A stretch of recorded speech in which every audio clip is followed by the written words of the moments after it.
আসসালামু আলাইকুম গাইস, আমাদের পুকুরে জাল ফেলানো হয়েছে মাছ ধরার জন্য। তা আপনারা দেখেন অনেক মাছ আছে, কার্পু মাছ, কাতল মাছ, আইর মাছ, সিলভার, বেকেট, কার্পু, সব ধরনের মাছ আছে, কালবাউস, তারপর রৌ মাছ, কার্পু মাছ, তেলাপিয়া, এই যে আইর মাছটা হয়েছিল আপনার 3 কেজি প্রায়, তেলাপিয়া 1 কেজির উপরে, 1 কেজি 200-300 গ্রাম। দেখতে থাকেন, মাছগুলো দেখতে ভালো লাগে, খাইতে অনেক ভালো, কোনো খাদ্য খাওয়ানি ছাড়া, সার মারা ছাড়া।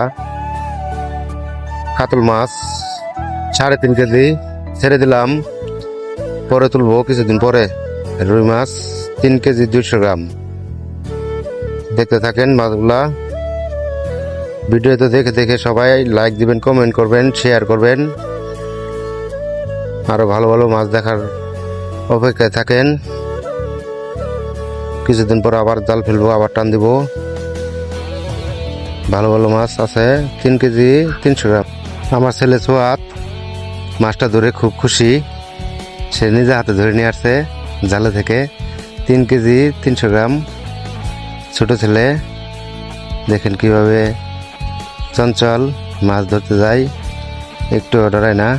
1 কেজি 300 গ্রাম ওজন।